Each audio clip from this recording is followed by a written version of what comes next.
વરસાદી માહોલ વચ્ચે ડાંગ જિલ્લાની નદીઓ બે કાંઠે વહેતી થઈ છે. અંબિકા, પૂર્ણા, ખાપરી અને ગીરા નદીમાં પાણીની આવક થઈ છે. અંબિકા નદી પરના ગીરાધોધનું રૌદ્ર સ્વરૂપ જોવા મળ્યું. મોટી સંખ્યામાં પ્રવાસીઓ ગીરાધોધનો નજારો માણવા માટે પહોંચ્યા છે. પ્રવાસીઓની સુરક્ષા માટે સ્થળ પર સુરક્ષા દળો તૈનાત છે. સાવચેતીના ભાગરૂપે ધોધ નજીક જવા પર પ્રતિબંધ મૂકવામાં આવ્યો છે. દ્રશ્ય તમારી ટીવી સ્ક્રીન પર. હાલ અંબિકા નદી કે જે ઉફાને જોવા મળી રહી છે. અંબિકા નદી તેની ભયજનક સપાટી વટાવી ચૂકી છે. અંબિકા નદીની ભયજનક સપાટી 28 ફૂટ છે, જે અત્યારે 32 ઉપર પહોંચી ગઈ છે. અને હાલમાં વરસાદી માહોલની વચ્ચે ડાંગ જિલ્લામાં પ્રકૃતિ સોળે કળાએ ખીલી ઉઠી છે. તેની સાથે ડાંગમાંથી પસાર થતી જે તમામ નદીઓ છે, અંબિકા, પૂર્ણા, ખાપરી, ગીરા, એમાં પૂરની પરિસ્થિતિ છે. બે કાંઠે નદી વહેતી થઈ છે.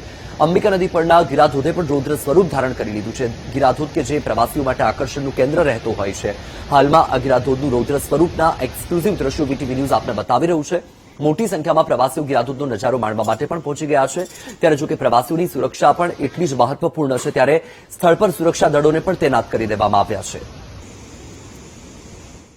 ડાંગ જિલ્લામાં આજે વરસાદે વિરામ લીધો છે, ત્યારે ડાંગ જિલ્લામાં ચારેકોર પ્રકૃતિ ખીલી ઉઠી છે. ત્યારે વાત કરવામાં આવે ત્યારે જો અંબિકા નદી પર જે ગીરાધોધ આવેલ છે, ગીરાધોધ પણ સોળે કળાએ ખીલી ઉઠી. ત્યારે ગઈકાલની જો વાત કરીએ તો ગઈકાલે જો ડાંગ જિલ્લામાં રેડ એલર્ટ જાહેર કરવામાં આવ્યો છે. ત્યારે કેટલીક જે નદીઓ છે જે ડાંગ જિલ્લાની છે, ઘોડાપુર જેવી સ્થિતિ સર્જાય છે. ત્યારે જે ગઈકાલની જો વાત કરે તો ગીરાધોધ ગઈકાલે જે બંધ કરવામાં આવ્યો હતો, ત્યારે આજે ફરીથી ચાલુ કરવામાં આવ્યો છે. ત્યારે ડાંગ જિલ્લામાં દૂર દૂરથી પ્રવાસીઓ આવતા હોય છે. ત્યારે પ્રવાસીઓને ગીરાધોધ નજીક ના જવા માટે પણ તંત્ર દ્વારા અપીલ કરવામાં આવે છે. ત્યારે અનિચ્છનીય બનાવ ના બને તેના માટે પણ અહીંયા પૂરતો બંદોબસ્ત અહીંયા પોલીસ દ્વારા ગોઠવી દેવામાં આવ્યો છે.